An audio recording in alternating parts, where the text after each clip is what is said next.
Hi, welcome back to educator.com. This is the lesson on the respiratory system.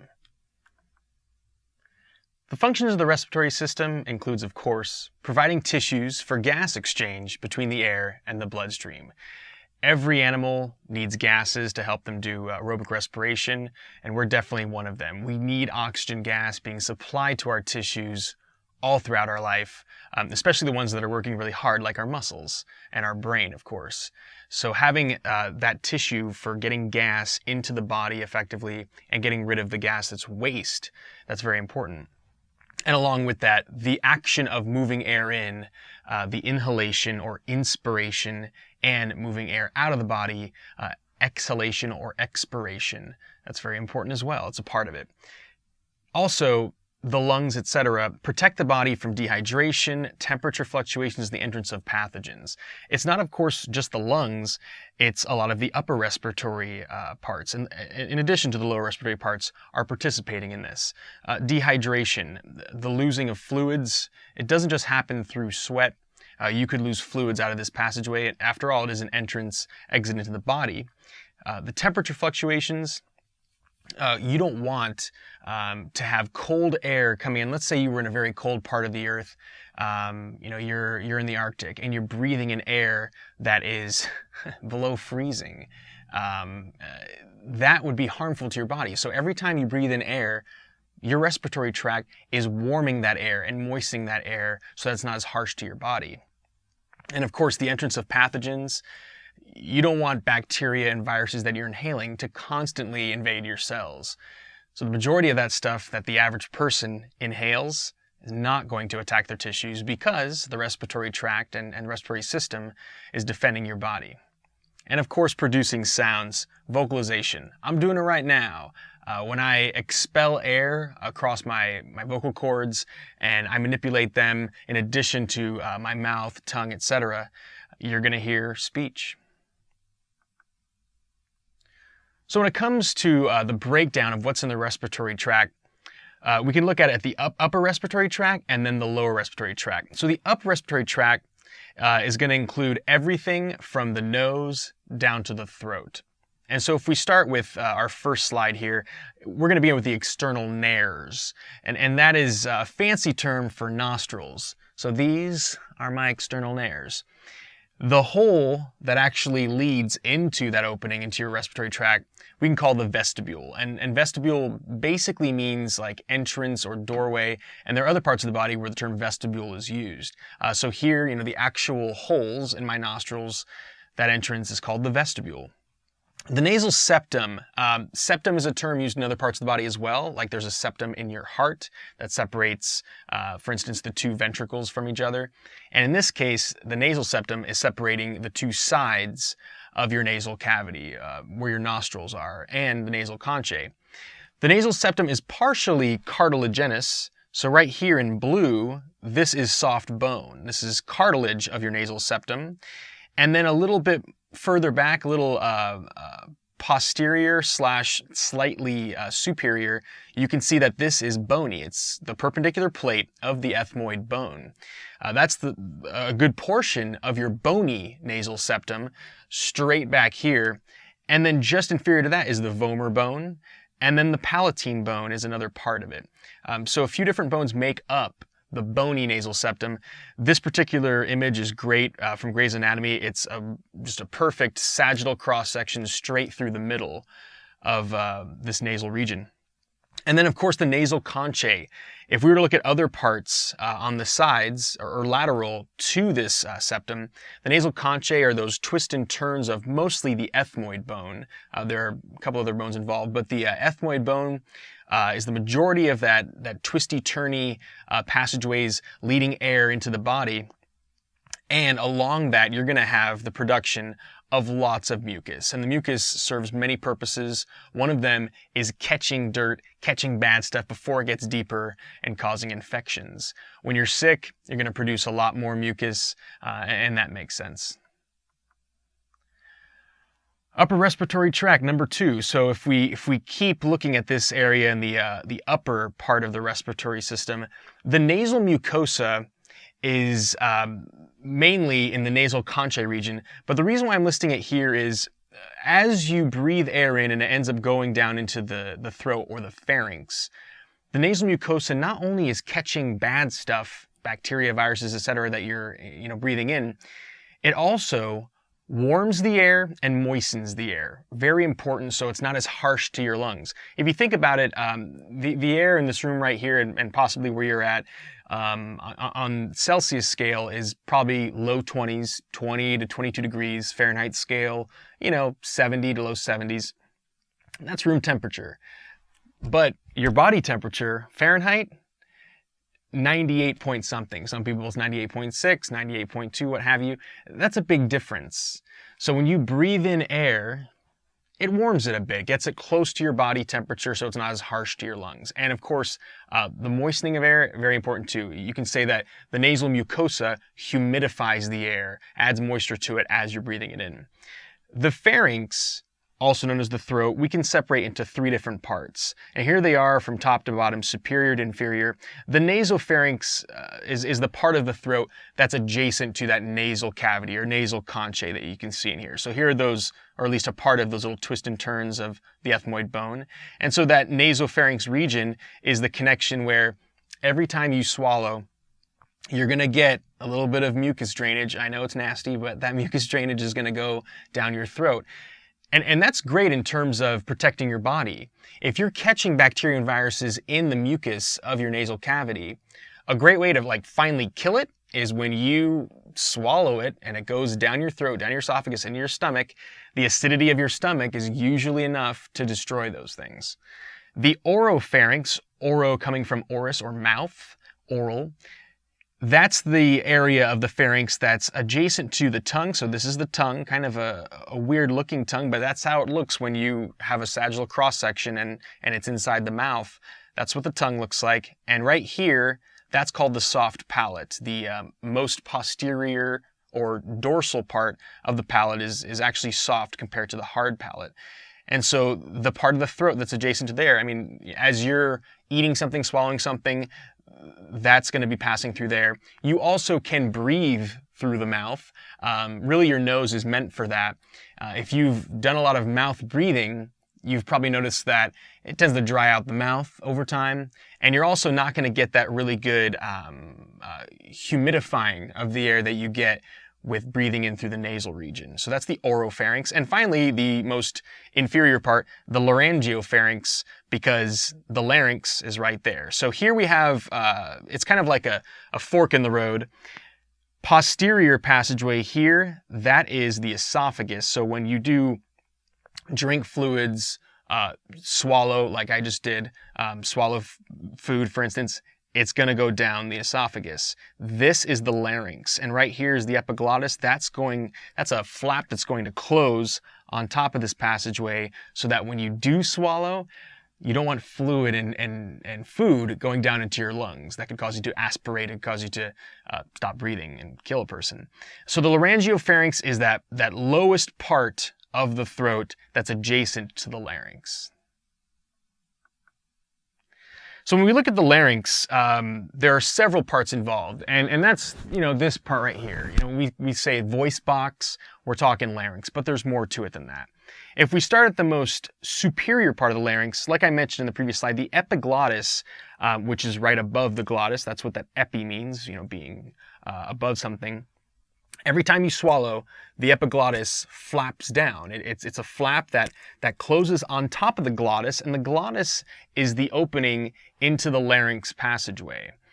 Every time you swallow, that epiglottis is supposed to flap down, and the glottis is supposed to close so that fluid and solids are not going into the larynx and the trachea, your windpipe leading to the lungs.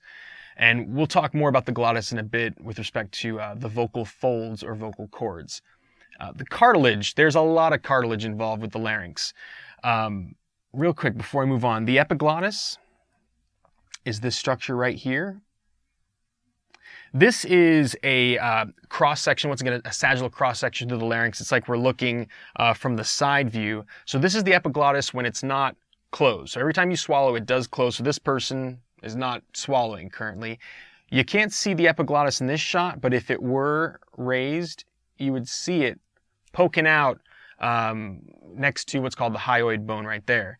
So that would be where the epiglottis is. The glottis is just inferior to it, and you'll see a picture on the next slide of it. That's right in this region here. The cartilage, lots of cartilage going around, soft bone that's protecting your throat, protecting your airway. The thyroid cartilage is the most prominent one. The Adam's apple, if you've heard of that term, we're referring to what's called the thyroid cartilage. I'm going to do that in red. So here is the thyroid cartilage. And from that side view, if you were to take a cross section through it, we're seeing part of the thyroid cartilage right here. So that is that typical looking Adam's apple that everyone has, not just men. People say, oh, a man has an Adam's apple and a woman typically doesn't. Well, a woman has all these structures as well, but an adult female, because of differences in sex hormones, it's typically not as visible. As a male goes through puberty, the size of the vocal folds and the larynx in general is going to become more visible. The vocal folds especially are going to get broader and larger, and that's going to have an effect on their voice. Your voice tends to drop when you age, go through puberty. And female voice changes a bit too, but not as dramatically in terms of the octave shift. So that thyroid cartilage, a major component in protecting the larynx, and that part that's most obvious right here that's sticking out, that's called the laryngeal prominence. It's a very prominent part of the larynx. And then the cricoid cartilage is just inferior to that. That's number 7 here. Here's the cricoid cartilage. Here it is in this little view. And in between those two cartilages, there's a ligament. There's another ligament right here. This is actually the laryngiohyoid ligament because it's connecting this part of the larynx to the hyoid bone, which I'm going to mention next. So the hyoid bone is an interesting bone because, to my knowledge, it's the only bone that I can think of that does not articulate with any other bones in the body. It is not directly touching any other bones. And if you think about how bones work, typically bone is next to bone in a joint, whether it's a fused immovable joint or a movable joint. But in this case, the hyoid bone is up here. I'm touching it right now. And it's held in place by muscles, ligaments, tendons. It's not actually touching any other bones. It's very close to the mandible, the lower jawbone, but it's not quite touching it. And the purpose of the hyoid bone is once again, like these other things, partially protective, but also it's for anchoring parts of the throat muscles and the tongue that helps in swallowing. So that's the hyoid bone. And then ligaments, I already mentioned some of them, ligaments here, ligaments all over the place. And remember, ligaments connect bone to bone or cartilage to bone. And then the vocal cords. You'll see a better view of the vocal cords on the next slide if you look down into the throat and look at the top of the larynx, like through, let's say, a little camera. As someone is talking, you can see there's slight little vibrations going on as air is expelled past the vocal cords. And depending on how they vibrate and the structure of those vocal folds, that's going to give you different pitches and different sounds. So sound production. Air passing through the glottis, the open glottis, vibrates the vocal folds and produces sound waves. This is a great view. This is an actual camera shot looking down into someone's, the top of their larynx and through the pharynx. And the glottis is this opening. The epiglottis, which you can't see in this particular image, is actually right in front of it, and it's currently not down because this person is expelling air, this person is talking. When you swallow, remember the epiglottis does close over this opening. Here's the anterior part. This is the front part. The posterior part is actually down this way. Diameter, length, and tension of these vocal folds, the vocal cords, changes the pitch. So here are the vocal folds right here. If we were comparing the average male, average adult female, typically the diameter and length is going to be larger in an adult male compared to the female. What we have control over is the tension. Depending on how tense we make them, that's going to change pitch. So if I go, I am actually changing the tension. I'm making the vocal folds thinner. Then if I go, oh, I'm making them wider. And if you play a stringed instrument or play the piano, you're familiar with this. On a guitar, the particular strings that make the lower pitch notes, those are thicker strings, and the really ding, ding, ding, ding, those other strings that actually do the higher pitch ones, they're thinner. And it's the same with the piano. Remember, piano's hammers hitting strings, the ones at the far right end, they're going to be thinner than the really low notes at this end. And so that's how it works in terms of making different pitches. And like I said before, in general, adult males have thicker, longer chords compared to a female. But there, of course, are exceptions. That's a generalization. Speech, what I'm doing right now, is a combination of phonation, just making sound, and articulation, actually making different types of specific noises and specific manipulations of that sound. So phonation is just the process of expelling air as I'm exhaling, as I'm expelling air past the vocal folds in this glottis region. But articulation is when you take that sound and do what I'm doing right now. Movements of the mouth, lips, and tongue are going to manipulate that sound to make speech that's audible and understandable to somebody. If I didn't have my tongue, I could not make a wide variety of noises or letter sounds. So a T, when you make a T sound, there's a very specific movement that your tongue has to make to make that T sound.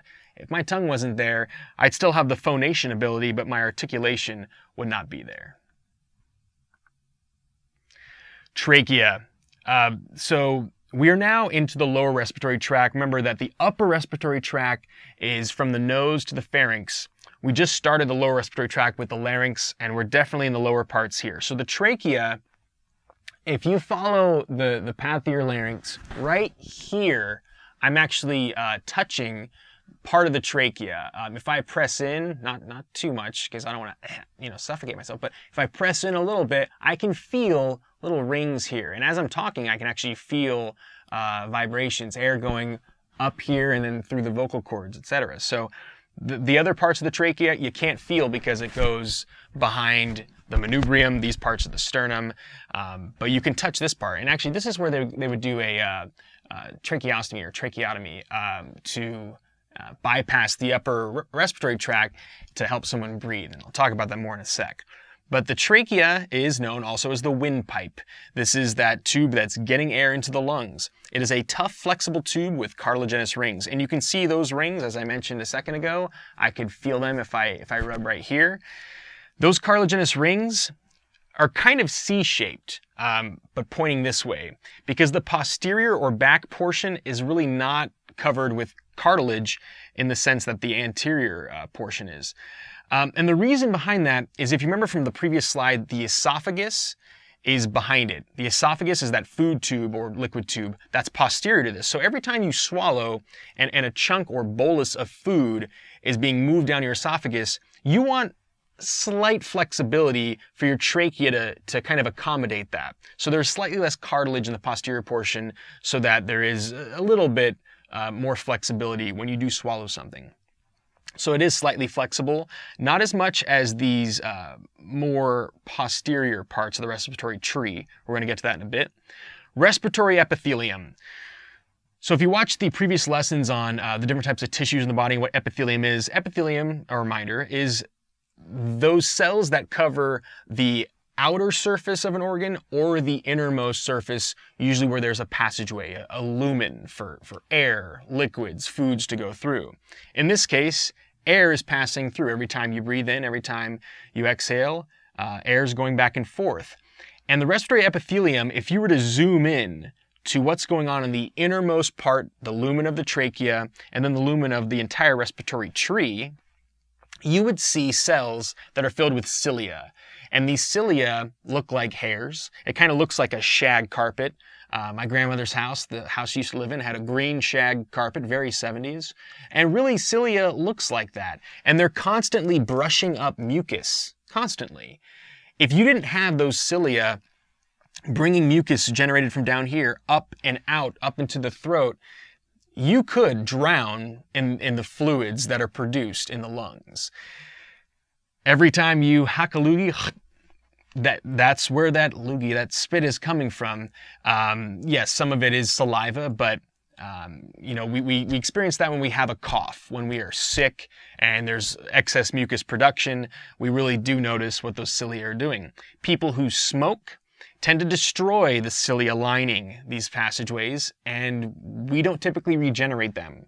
So when you lose the cilia, you don't get them back. And that's why somebody who's a chronic smoker, smoking for years, is more likely to get pneumonia, an infection associated with basically too much pooling of fluids in the respiratory passageways.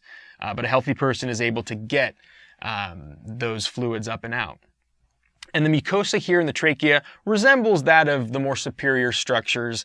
The production of mucus here is very similar to what you're going to see in the mucosa of the nasal passageways and into the pharynx.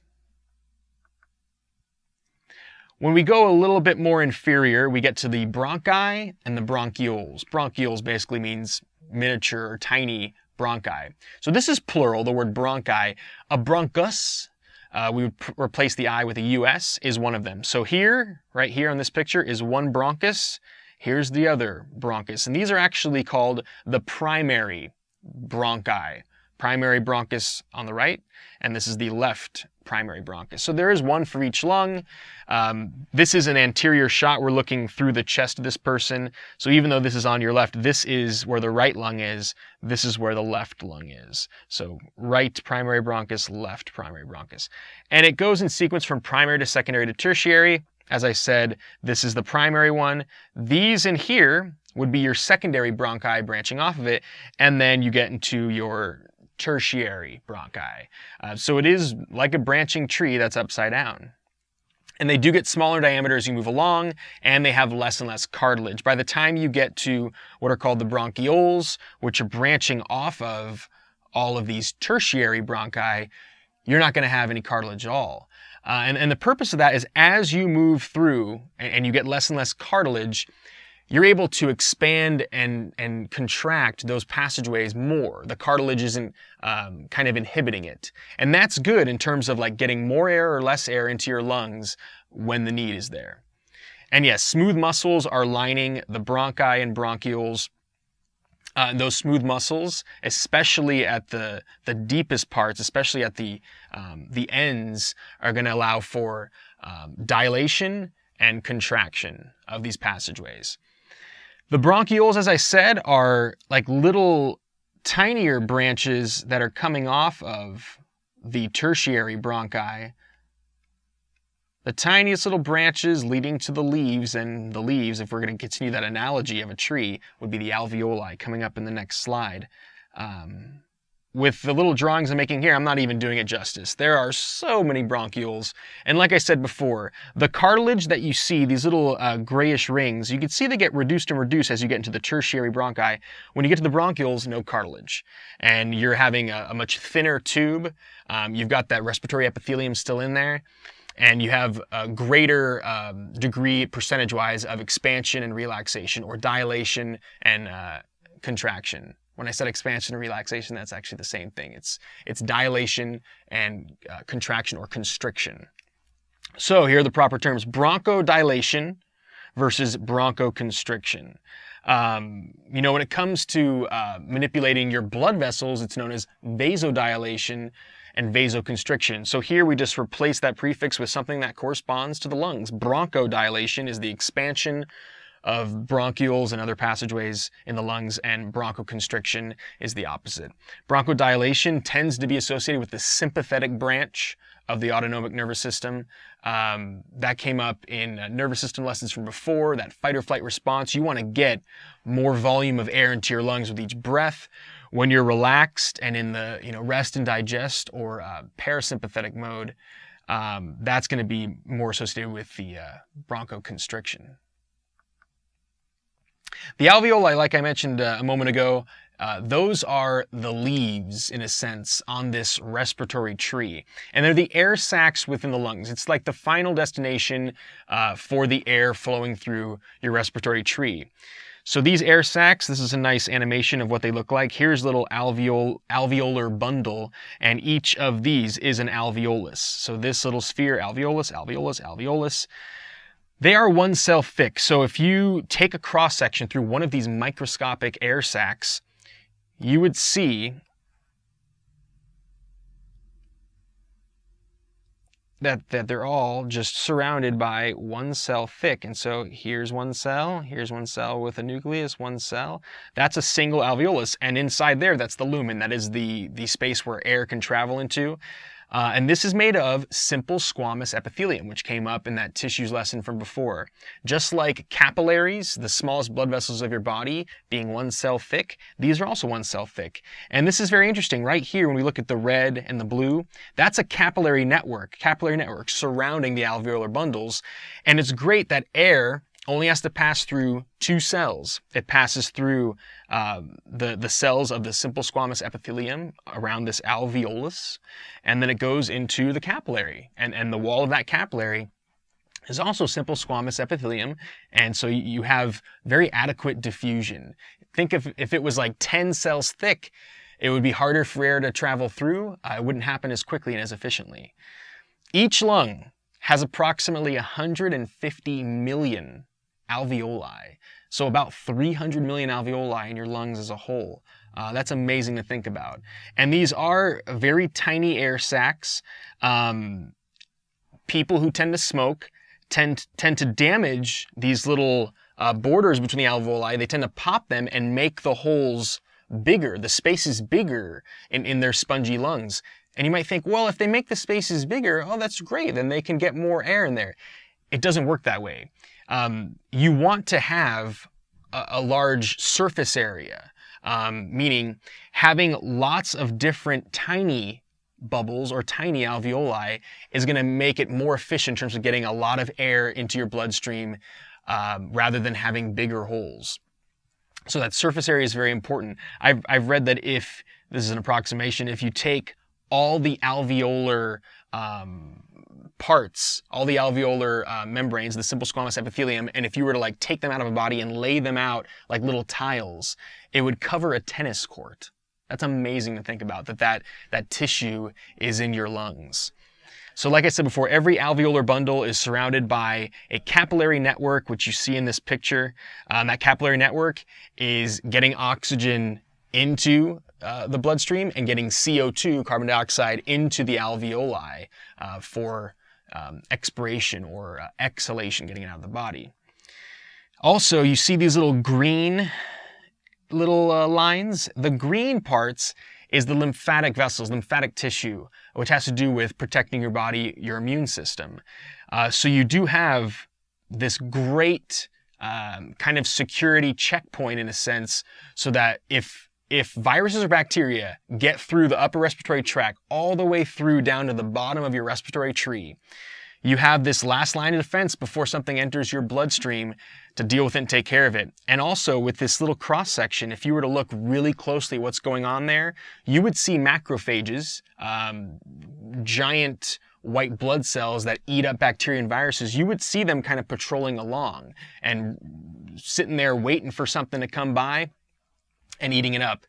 So people with an adequate immune system, a strong immune system, are going to be doing a great job with their lymphatic tissues here, kind of screening the air, kind of getting rid of that bad stuff that's coming in. Surfactant is the last thing I want to mention with respect to these alveolar bundles. Surfactant is a chemical that's a combination of phospholipids and protein that has to do with reducing the surface tension. So if it wasn't for surfactant, your alveolar sacs would tend to collapse. We don't want that to happen. Surface tension is a good thing because it has to do with getting stuff out of the air into water. And we want to get stuff out of the air, specifically oxygen, into the fluids of the body, into through the alveolar wall and into our capillaries. But if the surface tension is too high, these little bubbles, you can think of them as being like little bubbles in the air.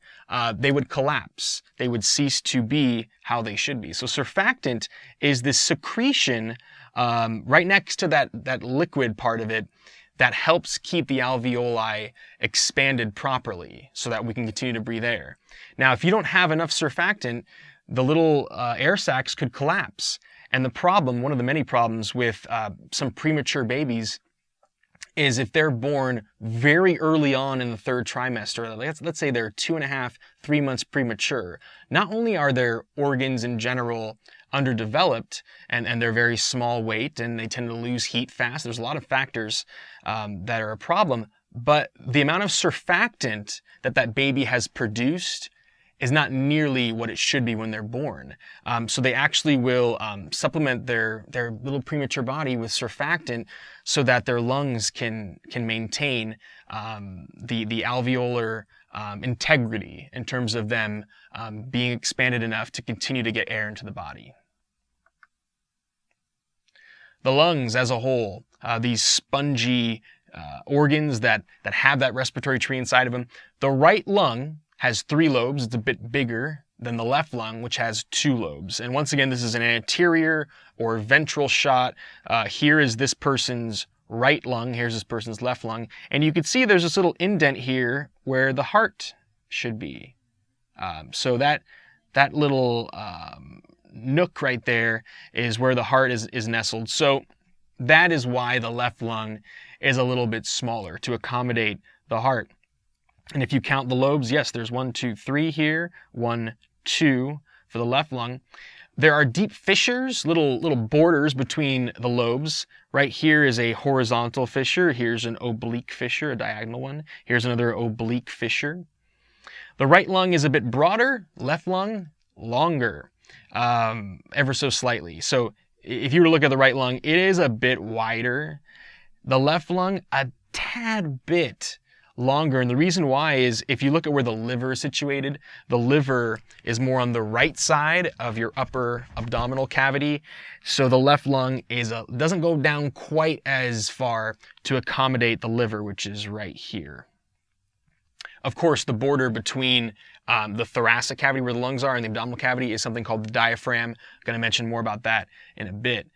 The spongy appearance and the spongy consistency of the lungs is because of the alveoli. All of those microscopic air sacs scattered around adjacent to the ends of those bronchioles is going to make it have that spongy look and feel.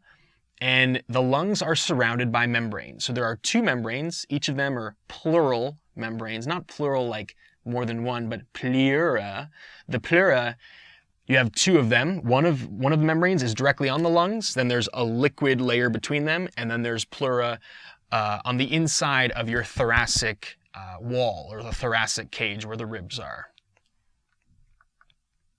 Speaking of pleura, like I said, they're the membranes that surround and protect the lungs.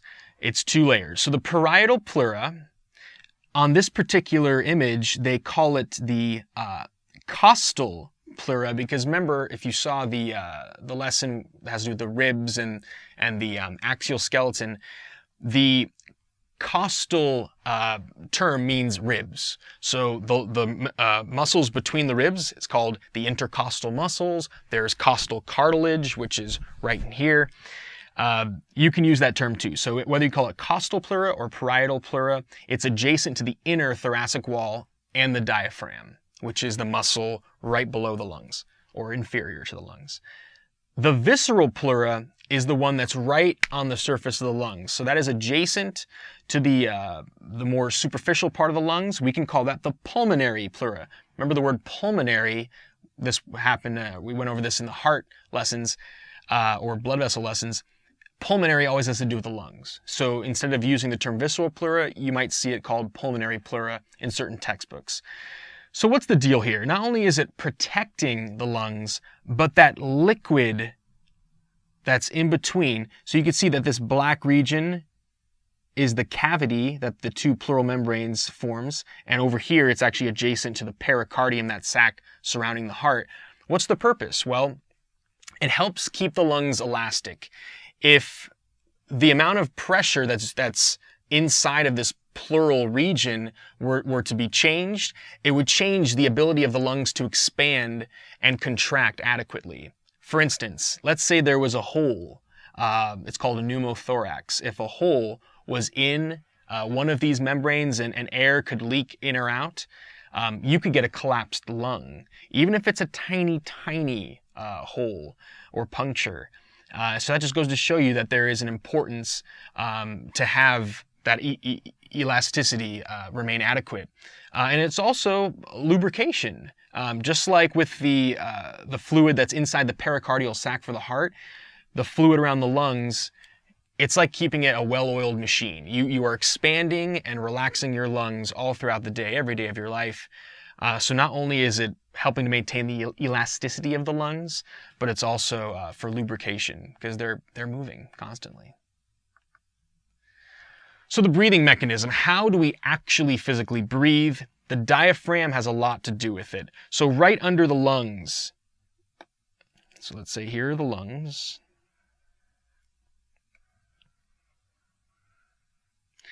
Underneath there, you're going to have this dome-shaped muscle that goes right under the lungs and curves around and is attached to the most inferior parts of the rib cage. And it is the border between the abdominal cavity and the thoracic cavity. So it's a thin, tough, dome-shaped muscle that separates those two cavities. Contraction expands the thoracic cavity. So think about it this way. Every time you take a deep breath, the diaphragm moves down. So imagine that my hands here, the diaphragm, when I go, the diaphragm moves down like that. And when I exhale, it moves back up. And it takes the pressure inside of here, and when you take that pressure, that gas pressure, and you increase the chamber size, it reduces pressure, and that draws air in. It's part of the gas laws. If you get a reduction in pressure, it's going to move air outside. And then conversely, when you take that diaphragm and relax it so that you take the amount of air in the thoracic cavity and reduce it, that makes the pressure increase, and that expels air out of that cavity. There's actually a really cool thing you can do with a water bottle.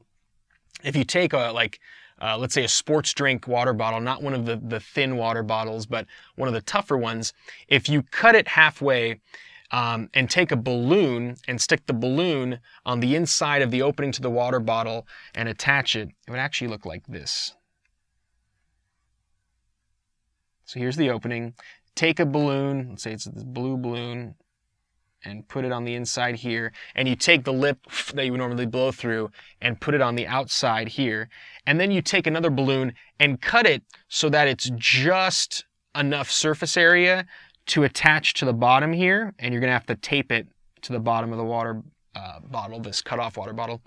If you were to grab the bottom balloon part and pull on it, that's like the diaphragm. When you pull on the bottom, it's going to take the amount of air in here and it's going to reduce the pressure because you still have the same amount of air in there, but now you've given it more space. And that pressure reduction is going to draw air in here and you will see the balloon expand. That's how your lungs work. And that's why I mentioned in the previous slide about the importance of the pleura and having that liquid layer. And if there was a leak in there, your lungs' ability to expand and contract is going to be significantly reduced and affected. So you can do this at home. It's a nice demo of how the lungs work. The intercostal muscles are another part of the breathing mechanism. So when I'm doing more shallow breathing, I'm not making as much of a dramatic contraction and relaxation of my diaphragm. There's also all the muscles in between the ribs of my thoracic cage. The contraction of those particular intercostal muscles is going to elevate the ribs and the sternum so that my breastbone moves up and out and the ribs move up and out, and that's going to further increase the space that's inside the thoracic cage, and that reduces the pressure within here and draws air in. And the opposite happens when you exhale. Those intercostal muscles are going to relax, bring the rib cage back down, and cause air to leave the lungs.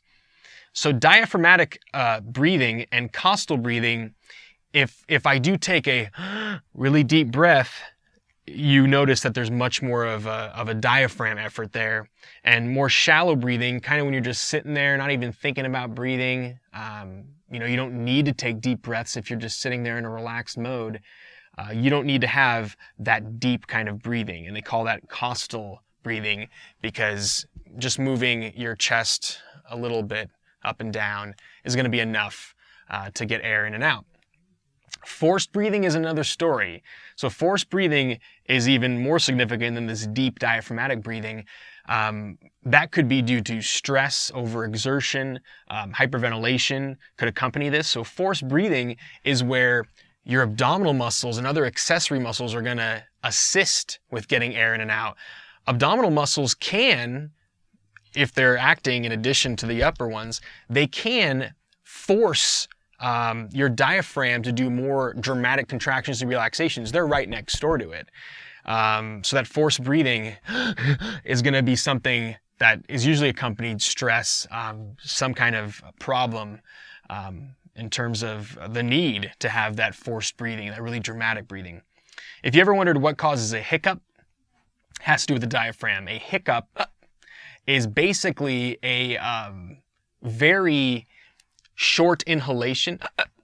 If this is the diaphragm, it's a spasm in the diaphragm. So normally when you breathe in, that's what the diaphragm does. But hiccup is. So what causes that spasm in the diaphragm? It's a lot of different things. Eating too fast and sucking too much air as you're eating quickly could irritate the diaphragm. Also, I've experienced this. You may have too. Laughing a lot could bring on hiccups. The theory behind that is really intense laughing is going to involve quick contractions and relaxations of your abdominal muscles, and since your abdominal muscles are right next door to where the diaphragm is, that could irritate the diaphragm and cause those spasms to occur, which leads to hiccups. All right, when it comes to respiratory volumes, this describes the different levels of breathing in terms of how big of an inhalation are you taking, how big of an exhalation are you making. If we start over here, this line here, that's just called tidal volume. It's kind of like your regular breathing when you're just at rest. And I know on the y-axis here it says milliliters per kilogram, but I think it's easier to think about just the total volume involved. For the average person, this is about half a liter, 500 milliliters. So I'm gonna move my pen along here and show you what's involved. So here we go. So I'm taking inhalations and exhalations that are just very shallow here. Here comes a big one.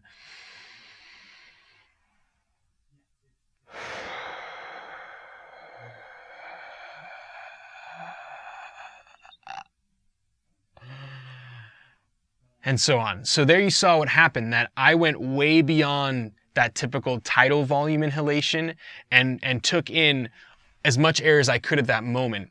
And that's called inspiratory reserve volume. So your lungs can take a lot more air in than you normally do with this tidal volume, just 500 milliliters in, 500 milliliters out.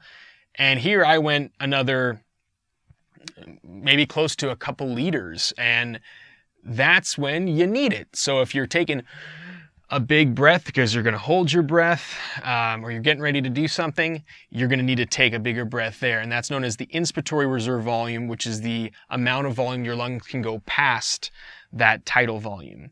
And then I exhaled so much, I even exhaled past that tidal volume level and tried to exhale as much as I possibly could out of my lungs. Below the tidal volume, they call this expiratory reserve volume. And it stops here instead of going all the way down to zero because you don't want to let every last bit of air out of your lungs or your lungs would collapse. If you take all the air out of your lungs, there'd be no air pressure or gas pressure, and it would cause the lungs to just deflate. And a collapsed lung is not good for breathing. So there's typically what's called residual volume. It's, I think, a little less than a liter in the average person. So residual volume is the amount of air that tends to stay in your lungs. Now, if you get hit really hard, let's say in the abdominal area, that could cause someone, they say, oh, they've lost their breath, they got the wind knocked out of them, is another way for that to be expressed. That could cause some of that residual volume to be expelled, and the person's going to have trouble breathing. So it's good that residual volume is kept in your lungs so that your lungs don't collapse. Right here, this inspiratory reserve volume plus tidal volume, this should actually be phrased as inspiratory capacity. So this is your total volume for the amount of inhalation that you can take in terms of the amount of air. So inspiratory is like saying, the quality of inhaling. So inhalation and inspiration, same thing, they're synonyms. All of this area below tidal volume, the amount of air that you can exhale below that, including the residual volume, that's called the functional residual capacity. So that's ERV plus RV. And then the total amount of air from the total max you could inhale to the total max you could typically exhale is called vital capacity. That's the range you have control over. So it's a lot. And of course, you don't want to get rid of this. But if you add together the vital capacity and residual volume, that's the total volume of air that you could possibly contain in your lungs. That's known as the total lung capacity. And of course, this is variable in terms of the precise measurements. I mentioned 500 milliliters earlier for the tidal volume. In someone that's really petite, it'll be less. In someone that's really large and has really large lungs, it can be a bit more. Partial pressures of gases is what actually gets gas in and out of the alveolar sacs in your lungs, and getting it into your lungs for that matter. The major atmospheric gases, if we look at the big four: nitrogen gas, oxygen gas, water vapor, and carbon dioxide. Nitrogen gas is about 78% of the atmosphere. Oxygen gas is close to 21%. And the rest is these two and other ones that make up a tiny percentage of the atmosphere, like argon, etc. So partial pressures determine how much of each gas will flow into and out of liquid from the air. And it all comes down to diffusion. Yes, you are actively expanding the lungs and contracting them in terms of the muscles' effect on expanding and contracting the lungs, but the movement of air in and out really comes down to diffusion. You're not using active transport or ATP to drive oxygen in and to drive CO2 out. It's diffusion, which is that passive natural process. So that's why it comes down to pressures. If the pressure is higher here than here, the gas is going to go that way. And that just comes down to gas laws. It's going to drive gas to where there's less pressure. And of course, altitude can have a dramatic effect on pressure. The reason why some people get short of breath when they go high up in the altitude is because if you look at the atmospheric pressure and partial pressures of gases at sea level, there's a lot more oxygen in terms of the pressure and the amount of oxygen that's in the atmosphere at sea level. You go up, let's say, 2,000 meters, 4,000 meters, you're going up really high in the mountains. There's a lot less gas, specifically oxygen gas. So the partial pressure of oxygen at that altitude, much less. So the amount of oxygen that is then going into the liquid layers of the alveoli is going to be less. So people end up having to take more inhalations to accommodate and to get that oxygen in there. And that can lead to, like I was just explaining, shortness of breath, lightheadedness. People are more likely to pass out from having less oxygen entering their lungs. So altitude, definitely a player that makes sense in terms of partial pressures.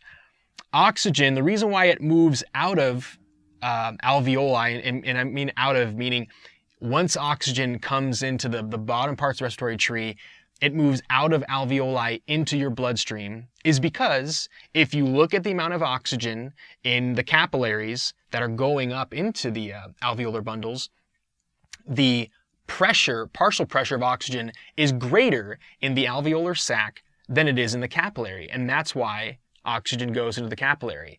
Conversely, it's opposite when you look at CO2. If this is an alveolar bundle, and here's the capillary going right next to it, and here's another capillary going right next to it, CO2 pressure is going to be lower in the alveolus than it is in the capillary. So in the capillary, CO2 pressure is greater because CO2 is that waste product you get from the cells doing aerobic respiration. You want it to go back to the lungs, so your capillaries are taking it back into here, and because of the fact that the partial pressure of CO2 is greater in your capillary than it is in here, the CO2 is going to make its way from the capillaries into the alveolus, allowing you to exhale it. And it's the opposite flow with oxygen because the partial pressure is flipped with that gas. If you look at this particular graph here, it shows you in the different parts of the atmosphere and in the body how the partial pressures work. Notice with nitrogen, it's almost the same throughout. In the atmosphere, the partial pressure of nitrogen a little greater than within the body. It doesn't change much in the body. Nitrogen is such a major part of the gas that we inhale and a major part of the gas that's found in the bloodstream. That's not going to change that much. But when you look at oxygen, look at the percentage in terms of the partial pressure of oxygen in the atmosphere and how it gradually gets lower.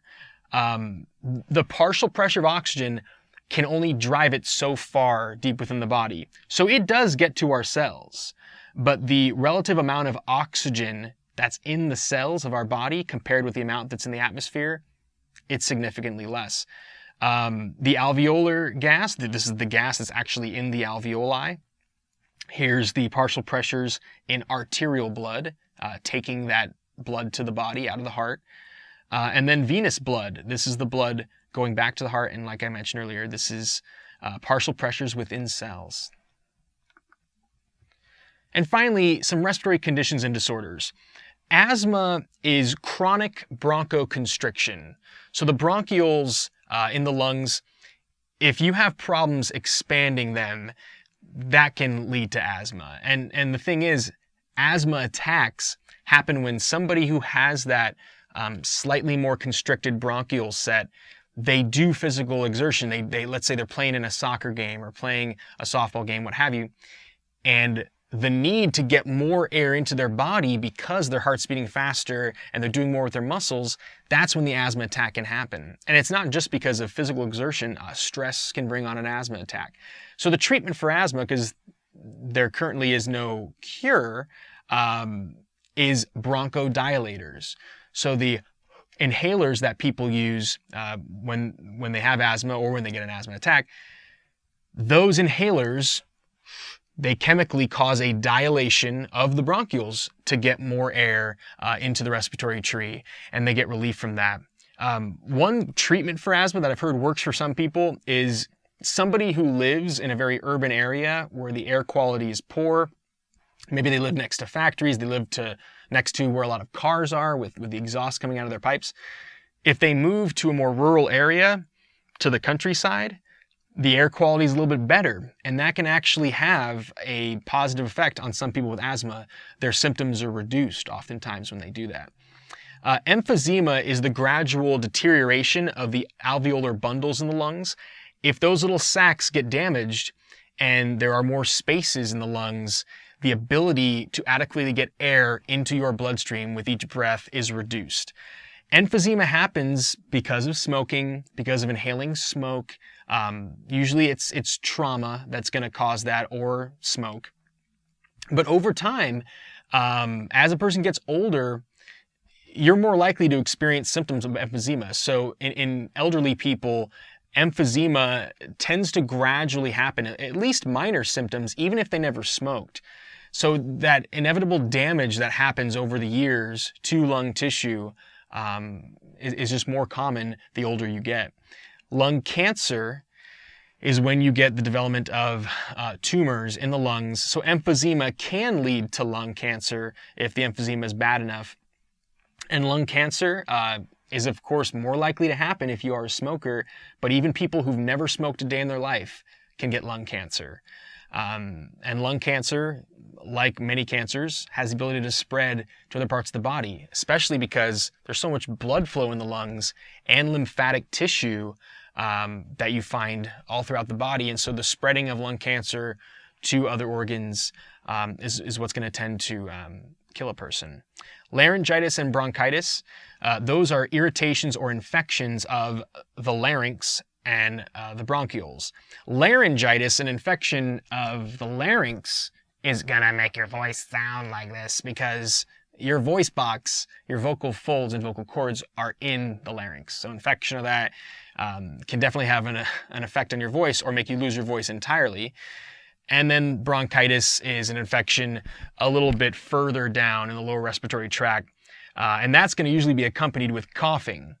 The thing with sneezing and coughing is sneezing tends to be irritation in the upper respiratory tract. So getting dust or particles into the nasal region, into the throat region is going to be, causing you to have that sneeze. And in case you didn't know, sneezes happen at over 100 miles per hour. That's pretty fast. Bronchitis, or getting deeper irritations, production of mucus, excessive production of mucus or irritation in the lower respiratory tract is going to cause coughing. And that's your body's natural ability to try to get that stuff out. Cystic fibrosis is a genetic disorder. If you took genetics in biology, it's autosomal recessive. And cystic fibrosis is when you have a problem with a certain kind of protein channel in your cells that's supposed to shuttle along an ion. If you are not able to do that, the accumulation of those ions, of those charged atoms, tends to attract water because of osmosis. And cystic fibrosis leads to production of excess mucus or collection of excess mucus in organs like the pancreas and the lungs. So cystic fibrosis does affect the lungs. It's one of the main places that you get the negative consequences of cystic fibrosis. There is no cure, but there are treatments for this disease. Decompression sickness, also called the bends, tends to happen because of dramatic altitude changes, or more commonly, if a scuba diver has dove really deep and they come up way too quickly to the surface, because they were down low and they had a highly compressed oxygen tank getting oxygen to the lungs. If they don't go up gradually and adjust the pressure and let their body reacclimate, going up way too fast to the surface is going to cause a dramatic accumulation of nitrogen gas in parts of their bloodstream. And it can kill a person. And it can be very painful in terms of the accumulation of nitrogen gas in the joints. So if you do have somebody who gets decompression sickness or the bends, you want to take them to a hospital nearby where they're going to have a hyperbaric chamber, and that can cure the bends. In some people, it just happens too quickly and too dramatically, so it can result in death. Tuberculosis is a bacterial infection of the lungs caused by Mycobacterium tuberculosis. That you don't see as much in first world countries and industrialized nations anymore, but it does happen occasionally. And when this bacteria gets into the lungs and goes through a binary fission, the bacteria divides and moves around the lungs, you can get the development of these things called tubercules, these little sacs of bacteria. And as they grow, and as these the bacterial colonies continue to grow, the tubercules, they can break and cause bleeding, cause massive lung bleeding, and that's why the coughing up of blood is associated with tuberculosis, and it used to be called the Red Death. So if you don't get the treatment with antibiotics early on, it can lead to death. There's a test they do where they make a little injection in your forearm, and there's a little puffy bump, and you go back a couple of days later, and if the bump's gone away, that means that you don't have antibodies to tuberculosis. You've never been exposed to it. It means you're not sick with it. If that bump does not go away, it means you've been exposed to TB. You've been exposed to tuberculosis, that particular bacterium. Just because you've been exposed to it and it's gone into your body, it doesn't mean you have the infection. To see if they actually have the tuberculosis colonies in their lungs, they do a chest x-ray, and that chest x-ray will reveal whether or not you have those little tubercules, those little sacs, and they appear in an x-ray, and if you have them, that means you are sick with tuberculosis. SIDS, sudden infant death syndrome. This kills thousands of babies per year in the United States alone. All the answers with SIDS are not known, but what they do think is that the way you place your baby in the crib can have an effect on whether or not SIDS can happen, but it's not foolproof. So SIDS, it typically happens when the baby has gone to sleep, they stop breathing, turn blue, and pass away. They think that one of the parts of the brain in babies that has to do with it is early on in that infant's life, the respiratory centers associated with the medulla oblongata and the lower parts of the brain are still establishing themselves with how they connect to other parts of the cerebrum and other parts of the brain, and that might have something to do with it. So if you do have an infant child, talk to the pediatrician about how to maximize the chances that the baby will not die from SIDS. Pneumonia. Pneumonia is, it could be viral, but it's typically a bacterial infection that causes production of lots of mucus at the base of the lungs where you have those bronchioles and alveolar bundles. And pneumonia can be fatal. It can be cured, but it does lead to death of some people. It's going to tend to kill somebody who is much older, who has been a chronic smoker, because like I mentioned earlier in the lesson, people who smoke a lot tend to damage the cilia that are meant to sweep up the excess mucus so that you don't drown in your own fluids produced down there. So pneumonia has to do with basically drowning in fluids within the lungs, but it can be cured. A pneumothorax, like I mentioned earlier, is getting a leakage of air into the space between the pleura, and air leaking in there can collapse a lung, and that can be fatal as well. Carbon monoxide poisoning, or CO poisoning, unlike CO2, carbon monoxide is just CO. And carbon monoxide, if you look at how it attaches to the heme group, the hemoglobin molecule on red blood cells, is meant to attach oxygen, right? You want oxygen to be carried by heme on hemoglobin, because red blood cells are like little oxygen raft. But when you look at the affinity for CO, carbon monoxide, with respect to heme, it's like more of a magnet. Carbon monoxide will attach to heme much more efficiently than oxygen gas. So if there is a carbon monoxide leak in someone's house, it's because maybe there's a gas leak in one of their gas appliances, an oven, whatever.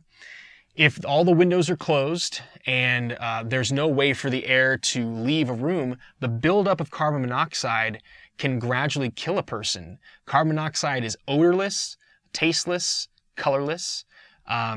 Sometimes a carbon monoxide leak will be associated with a leak of a chemical that does have a smell. It's called beta-mercaptan, but fire departments especially, they recommend that everyone gets a carbon monoxide detector in their house. And it's not very expensive. You just plug it into one of your outlets, and if there is enough carbon monoxide in the air, the alarm will go off, and that means get out of your house immediately, call 911. So it's recommended you get a carbon monoxide detector. It can save lives. Thanks for watching Educator.com.